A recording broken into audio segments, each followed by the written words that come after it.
Assalamualaikum warahmatullahi wabarakatuh. Waalaikumsalam Waalaikumsalam warahmatullahi wabarakatuh.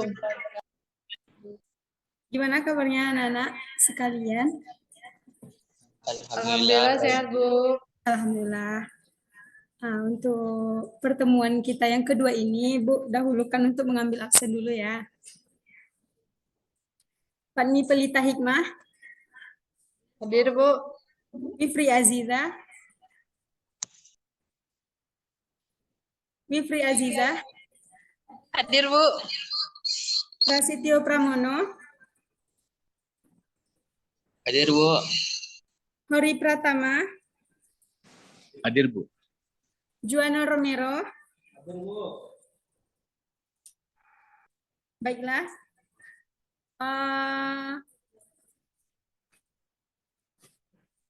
Untuk pertemuan kita yang sekarang ini, siapa yang tahu apa yang akan kita bahas? Pembahasan kita selanjutnya, apakah ada anak-anak Ibu yang membahas tentang yang Ibu berikan kemarin mengenai pembelajaran kita selanjutnya? Apakah ada yang membahas mengenai elemen pasif? Mengenai elemen pasif, listrik, dan elektronika. Belum ada, Bu. Nah, jika belum ada, Ibu berharap jika Ibu memberikan tugas, itu semata-mata untuk kita pribadi. Jadi, Ibu berharap untuk anak-anak Ibu lebih giat lagi mempelajarinya ya. Baiklah, jika tidak ada dari anak Ibu yang membaca ataupun membahas mengenai pembelajaran yang Ibu berikan, kita lanjut saja. Bentar ya.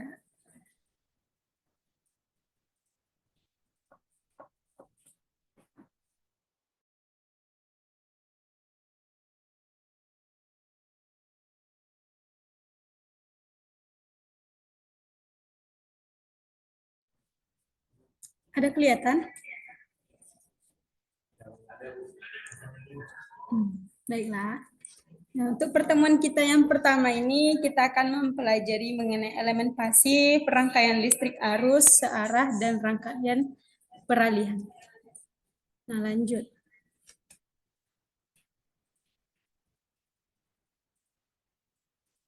Nah, pada pertemuan kita kali ini, kompetensi dasarnya yaitu menganalisis sifat elemen pasif, rangkaian listrik, arus searah, dan rangkaian peralihan. Dengan indikator pencapaian kompetensi yaitu yang pertama, mengklasifikasi elemen pasif komponen listrik dan elektronika, kemudian membandingkan elemen pasif komponen listrik dan elektronika.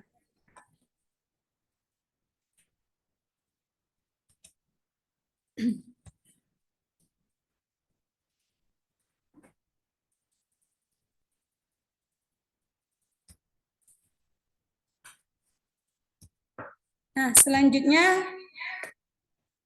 poin-poin penting yang harus kita pelajari dari pertemuan kali ini yaitu mengenai resistor, kapasitor, dan induktor. Kemudian adalah peralihan rangkaian. Nah, yang pertama, coba anak-anak Ibu, coba Fatmi Pelita Hikmah bacakan dulu mengenai teori yang pertama tadi.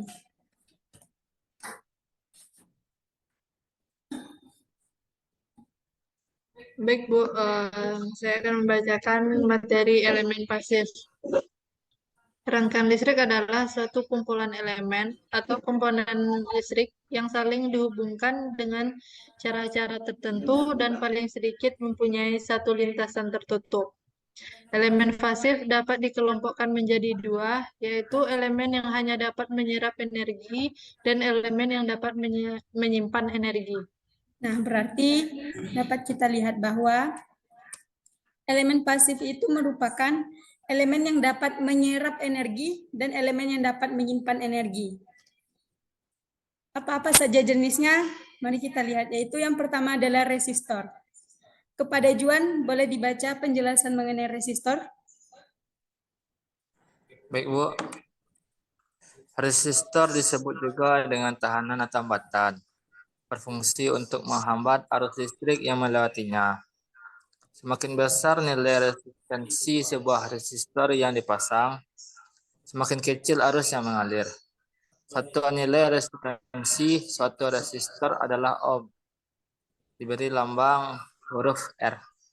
Nah, pada resistor ini, anak-anak ibu harus memahami dan kalau bisa anak-anak ibu harus menghafal mengenai resistor. Nah, resistor ini merupakan tahanan yang berfungsi untuk menghambat arus listrik yang melewatinya. Nah, di mana resistor ini lambangnya yaitu huruf R ya atau ohm, seperti yang ada di layar ibu ini. Kemudian jenis-jenis resistor. Kepada Bifri, coba dibaca resistor ini, resistor tetap. Baik, Bu. Jenis-jenis resistor yang pertama yaitu resistor tetap, di mana resistor ini yang mempunyai nilai hambatan yang tetap, biasanya terbuat dari karbon, kawat, atau paduan logam. Sebuah hambatan karbon dibentuk oleh pipa keramik dengan karbonnya diuapkan. Biasanya pada kedua ujungnya dipasang tutup, di mana kawat-kawat penghubungnya dipasang. Nilai hambatannya ditentukan oleh tebalnya dan panjangnya lintasan karbon. Nah, di mana jenis-jenis resistor ini yang pertama itu resistor tetap. Resistor yang mempunyai hambatan yang tetap. Kemudian jenis resistor selanjutnya yaitu resistor tidak tetap, di mana resistor tidak tetap ini merupakan resistor yang nilainya dapat dirubah dengan cara menggeser atau memutar tuas yang terpasang pada komponen, seperti tampak pada gambar. Nah, apakah anak-anak ibu pernah melihat komponen yang ada pada gambar tersebut?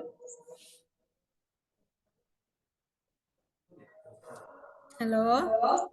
Pernah, Bu. Nah, Bu. Nah, kalau anak-anak ibu udah pernah melihat resistor tersebut, mungkin akan lebih mudah untuk memahami bagaimana cara kerjanya mungkin. Lebih diperhatikan lagi ya untuk cara kerjanya. Baik, Bu. Nah, pada resistor ada yang namanya tabel kode warna, cara kita untuk membaca nilai dari sebuah resistor. Di sini dapat kita lihat bahwa gelang pertama berwarna coklat, gelang kedua berwarna hijau, gelang ketiga berwarna merah, dan keempat yaitu berwarna emas.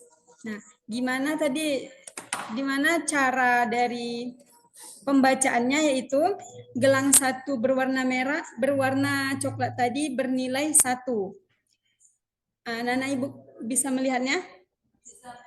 Nah, untuk gelang kedua tadi berwarna hijau. Nah, berapa ada? 5. Terus gelang ketiga tadi berwarna merah. Nah, di mana pada gelang ketiga ini kita mempangkatkan 10 pangkat 3, berarti ditambah nolnya 3 di belakang. Jadi dapat kita ketahui bahwa nilai resistor pada soal yang tadi itu merupakan memiliki nilai 1500. Nah, lanjut untuk elemen pasif yang kedua yaitu kapasitor. Boleh kepada Prasetyo untuk membacanya?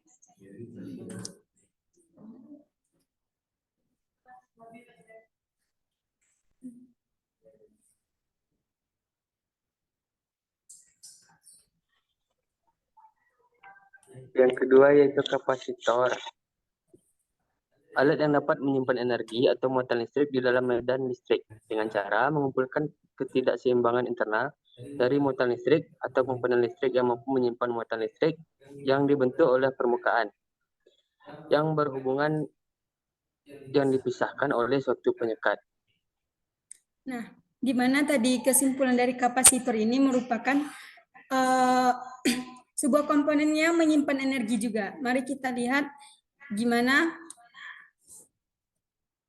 bentuk dari jenis-jenis kapasitor. Nah, kapasitor ini terbagi atas 2 juga, yaitu kapasitor tetap dan kapasitor tidak tetap. Nah, kapasitor tetap merupakan kapasitor yang nilai kapasitasnya tidak dapat diubah atau tetap kapasitornya. Nah, jenis-jenisnya yaitu ada kapasitor polar dan kapasitor non-polar. Kemudian ada satu lagi kapasitor tidak tetap. Yaitu kapasitor variabel yang merupakan kapasitor yang nilai kapasitasinya dapat diatur sesuai kebutuhan kita. Nah, kemudian ada fungsi kapasitor. Nah, fungsi kapasitor pada arus DC yaitu sebagai isolator atau penahan arus listrik. Sedangkan pada AC, kapasitor berfungsi sebagai konduktor atau melewatkan arus listrik. Nah, cara kerja kapasitor. Coba kepada Hori untuk membaca cara kerja kapasitor tersebut. Baik Bu, saya akan coba membacakan cara kerja kapasitor. Cara kerja kapasitor dalam sebuah rangkaian adalah dengan mengalirkan elektron menuju kapasitor. Pada saat kapasitor sudah dipenuhi dengan elektron, tegangan akan mengalami perubahan. Selanjutnya, elektron akan keluar dari sebuah kapasitor dan mengalir menuju rangkaian yang membutuhkannya. Dengan begitu, kapasitor akan membangkitkan reaktif suatu rangkaian. Nah, terima kasih kepada Ori. Nah, dapat kita lihat bagaimana tadi cara kerja kapasitor dan rumus kapasitor yaitu Q sama dengan C dikali V atau tegangan. Muatan yang satuannya kolom sama dengan kapasitas yang satuannya farad dikali dengan tegangan yang satuannya adalah volt. Kemudian induktor dan induktansi. Nah, induktor atau lilitan atau koil merupakan salah satu komponen elektronika pasif yang dapat menyimpan energi pada medan magnet yang ditimbulkan oleh arus listrik yang mengatasinya. Nah, fungsi induktor. Fungsi induktor yang pertama merupakan menyimpan arus listrik dalam bentuk medan magnet, kemudian menahan arus bolak-balik sebagai penapis filter atau penalaan atau tanning, kemudian tempat terjadinya gaya magnet, dan sebagai pembangkit getaran. Nah, sifat-sifat induktor. Sifat induktor yang pertama yaitu induktor dinyatakan dalam Henry atau milihenry dan mikrohenry. Kemudian induktor kumparan bergantung pada suhu. Suhu naik, induktor akan menurun. Pada kumparan inti besi, induktor bergantung pada kuat arus yang mengalir. Kemudian induktor menurun diakibatkan oleh inti sudah jenuh. Kemudian adanya celah udara dapat mengatasi terjadinya penjenuhan. Kemudian karakteristik induktor. Capek. Siapa-siapa aja di sini, Be? Ada Walila? Ada. Ah, iya. Nah, kepada Walila coba dibacakan dulu karakteristik induktor ini.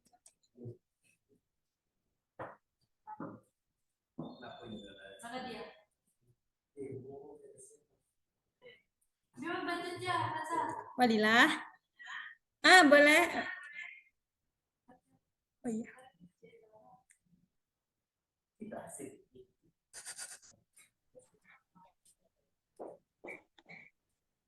Oke, baik. Saya akan membacakan karakteristik induktor. Kapasitansi sebuah induktor dinyatakan dalam sebuah H atau Henry sebesar 1000 milihenry. Kapasitor induktor dilambangkan dengan L, sedangkan resistansi induktifnya diberi lambang XL.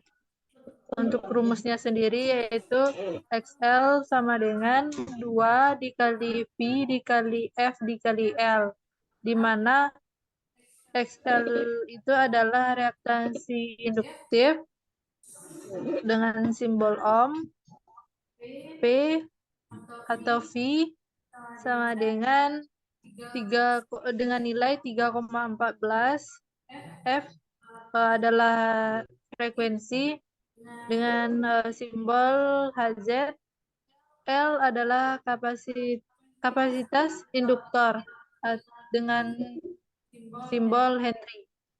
Ya, terima kasih kepada Fatmi yang telah membacakan karakteristik induktor. Kita lanjut kepada jenis-jenis induktor.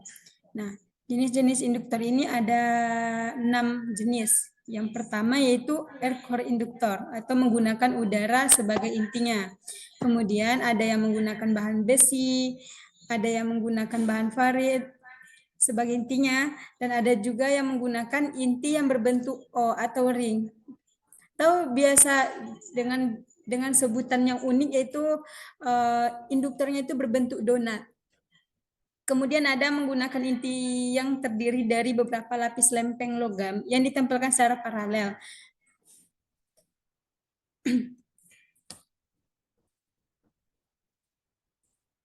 Kemudian faktor-faktor yang mempengaruhi nilai induktansi. Nah, kepada Jijah Wifri Azizah untuk membaca.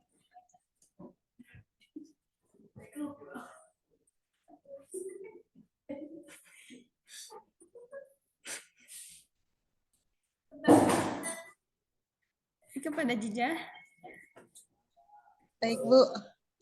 Faktor-faktor nilai induktansi yang pertama yaitu jumlah lilitan.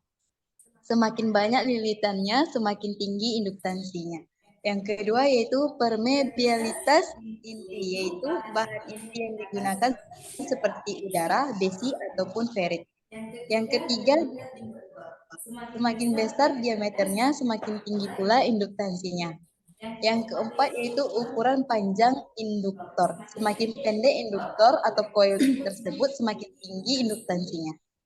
Nah, dapat kita lihat bahwa faktor-faktor yang mempengaruhi nilai induktansi yaitu adanya jumlah lilitan, permeabilitas inti, diameter induktor, ukuran panjang induktor. Nah, kemudian kita telah membahas ya, mulai dari awal sampai akhir. Di penghujung ini, Ibu akan memberikan tugas kepada anak-anak Ibu, tidak banyak, hanya 2 tugas saja. Yang pertama itu mengerjakan latihan, di mana nanti Ibu akan memberikan soal-soal, Ibu kirim saja nanti ke WA grupnya ya. Kemudian anak-anak Ibu harapkan untuk mencari bahan-bahan elemen pasif yang berkaitan dengan yang kita pelajari tadi. Nah, untuk tugas ini Ibu harapkan dikumpul untuk minggu depan ya anak-anak. Baik, Bu. Mungkin Baik, Ibu. sekian saja. Apakah ada yang ingin ditanyakan?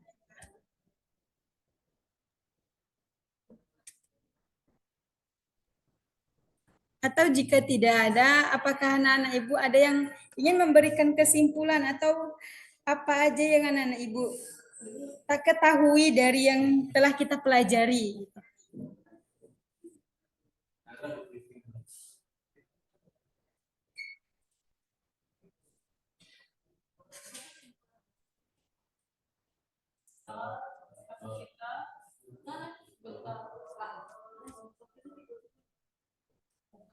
Baik, Bu, izin menyimpulkan menurut yang saya tangkap tadi dari materi yang Ibu jelaskan, ada tiga komponen, yaitu ada resistor, kapasitor, dan induktor, Bu.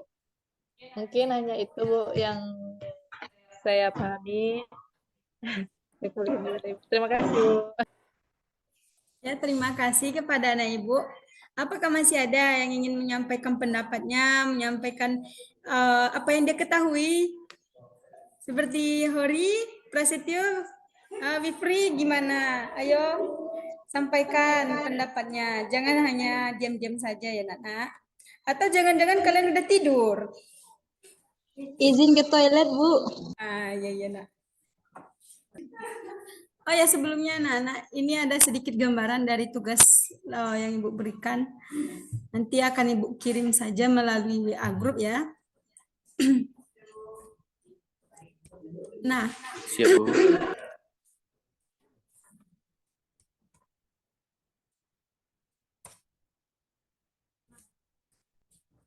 Nah, mungkin karena waktu kita juga udah habis, Ibu berterima kasih kepada anak-anak Ibu yang masih semangat dalam belajar walaupun kita belajarnya melalui online. Terima kasih banyak dan kepada anak-anak Ibu jangan sampai lupa untuk tugas-tugasnya ya. Insya Allah dikumpulkan saja minggu depan melalui e-learning. Dan untuk bahan-bahannya yang Ibu minta tersebut, tolong difotokan tugasnya dan dikirim juga ke WA Group dan e-learning ya. Nah, Baik, Bu. Baik, Bu. terima kasih Terima banyak kepada anak-anak Ibu mohon pamit. Wassalamualaikum warahmatullahi wabarakatuh. Waalaikumsalam warahmatullahi wabarakatuh. Terima kasih, Bu. Iya, sama-sama. Terima kasih, Bu.